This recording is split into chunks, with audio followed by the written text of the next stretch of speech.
السلام عليكم ورحمة الله وبركاته. اللهم صل وسلم وبارك على سيدنا ونبينا محمد صلى الله عليه وسلم. النهاردة بقى طريقة العيش اللي هو بيتباع بتاع المحلات. احنا فهنفتح محل خلاص فول وطعمية وكده، وهو بقى ايه فاضل بقى العيش ان احنا نعمله كمان. فاحنا هنعمل معاكم النهاردة العيش اللي هو الميني الصغير ده، اللي هو بيتباع في السندوتشات اللي بيتباع في الفول والطعمية والحاجات دي كلها.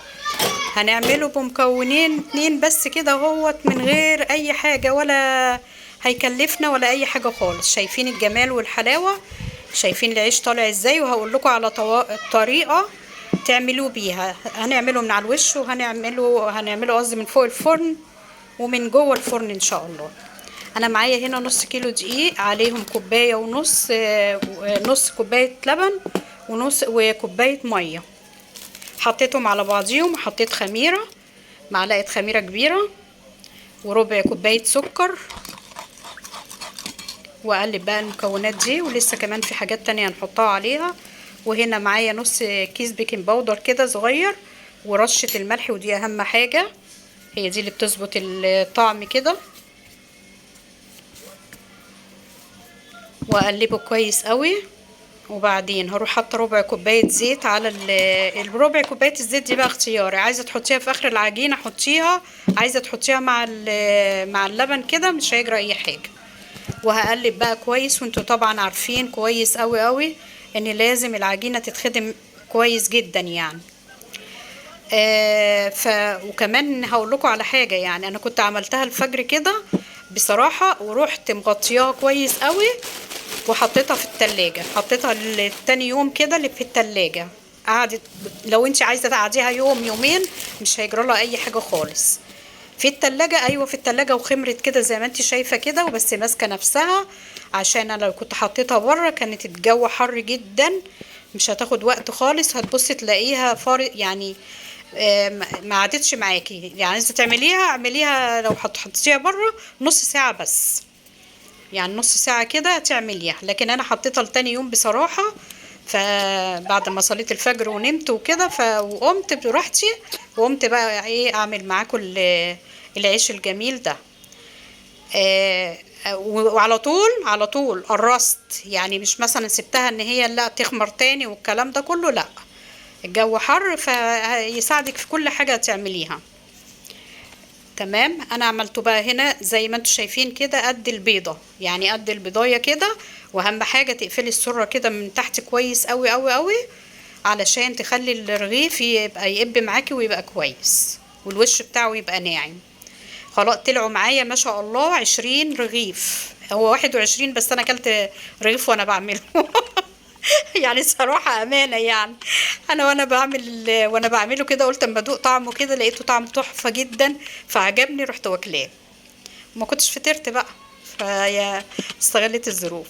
المهم بصوا أنا بعملها إزاي، بدورها، وما تدوسيش على العجينة قوي وانت بتعمليها، بتقلبيها شمال ويمين وكل حاجة، بس أهم حاجة ما تدوسيش عليها قوي، يعني خلي الحرف كده لا يبقى خفيف قوي زي الفطير، ولا يبقى تقيل تخين يبقى يعمل لك العيش من جوه كده زي الكايزر. فاحنا عايزينه ايه، وسط.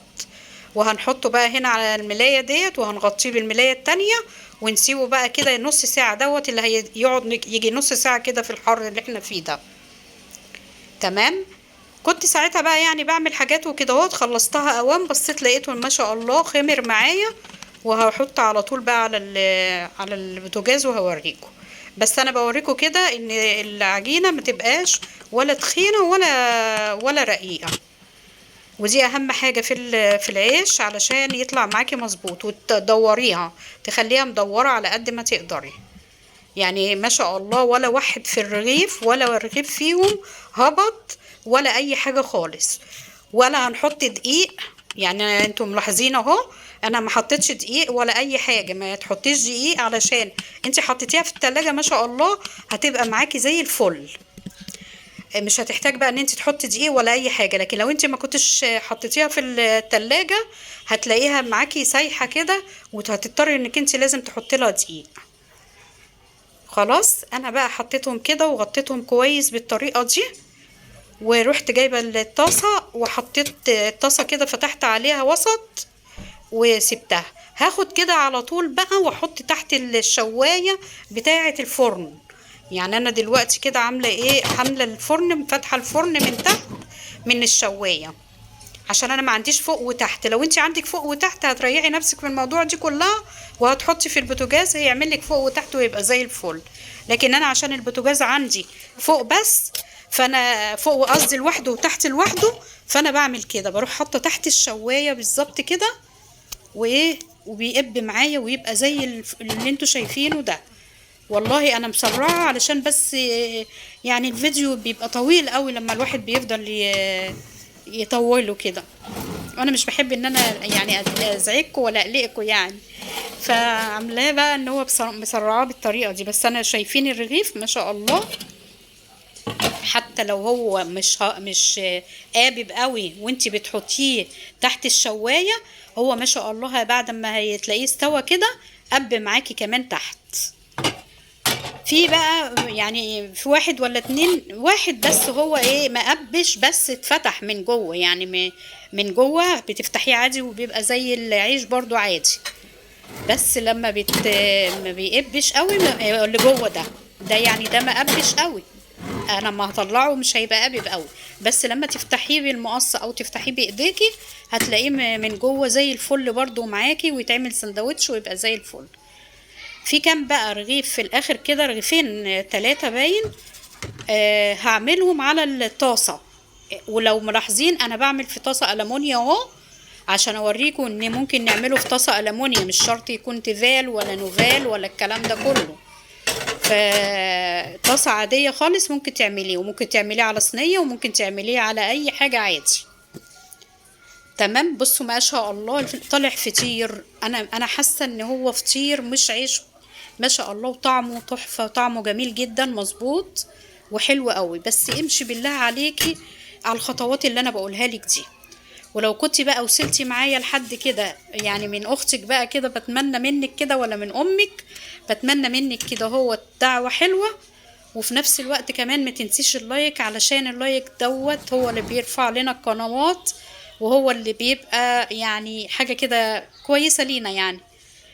يا رب بإذن الله نكون بنقدم لكم كل حاجة تستفادوا منها. والعيش طالع معانا زي الفل، شايفين حتى اللي قابب دوت. ولو خبطتلك عليه كده دلوقتي هلاقيه ان هو ما شاء الله محمص من على الوش، بس قابب وزي الفل من جوه. بألف هنا وشفا، وجربوا الطريقة دي بس بخطواتها، وما تنسوش ولا خطوة فيها. شايفين ده بقى العيش اللي معمول على الطاسة من فوق، يعني انا قلبته كده، قلبت اللي هنا دوت. على فكرة اللي قب اكتر اللي في الألمونيا مش اللي في التيفال. اهو شوفوا في الألمونيا العادي قب معايا اهوت، وبقى زي الفل زي ما انتوا شايفين كده. وطبعا انا حاطه في تحت اللي هو اللي انا كنت مطلعاهم، هطلعهم بقى مع بعضيهم كده وهوريكم بقى ان احنا هنعمل منهم سندوتشات كده وناكلها على طول. ويا رب باذن الله الفيديو يعجبكم. تنسوش لاختكم يعني الدعاء، وما تنسوش اللايكات، وما تنسوش لاخواتنا كمان في غزة ان شاء الله باذن الله نصرا يتعجب له اهل السماء والارض باذن واحد احد ان شاء الله. بصوا دي مش لبابة على فكرة، اللي جوه دي يعني دي مش لبابة، ده هو العيش عامل كده من جوه بس، هو ولا فيه لبابة ولا فيه اي حاجة. والعيش طالع معانا زي الفل. اذا كان الموبايل مش مديله حقه، والله العظيم انا في الحقيقة شايفاه ان هو يعني احلى بكتير من اللي هتجيبيه من بره. طلع معاكي 20 رغيف من نص كيلو، ونص كوباية لبن وكوباية مية. ولو مش عايزة تحطي لبن خالص مفيش مشكلة، ممكن تعمليه من غير لبن خالص. بصوا انا بعمل بقى السندوتشات هنا، وبقول لكم عملت سلطة الطحينة دي، وحطيتها على الطعمية اللي احنا عاملينها في البيت، والفول اللي احنا عاملينه في البيت. كل حاجاتنا الحمد لله من البيت. ويا رب بإذن الله كده نوفي ونكفي ويعجبكم الفيديوهات. وبصوا يعني انا لابسه يعني لابسه جوانتي وكده، فيعني عادي بمسك لكم السلطه بايديا مفيش مشكله، ما هو بره برضو بيعملوا نفس الحكايه. خلاص هنا بقى ايه، حطيت مخلل وقلت بقى اما اكل السندوتشات بتاعتي الجميله اللي انا عاملاها. ويا رب يعجبكم الفيديو. السلام عليكم ورحمه الله وبركاته، بحبكم في الله. ويا رب باذن الله فيديوهاتي تعجبكم. ما تنسوش اللايكات اللايكات اللايكات، وانك تشيروا الفيديو عشان كله يستفاد. سلام عليكم.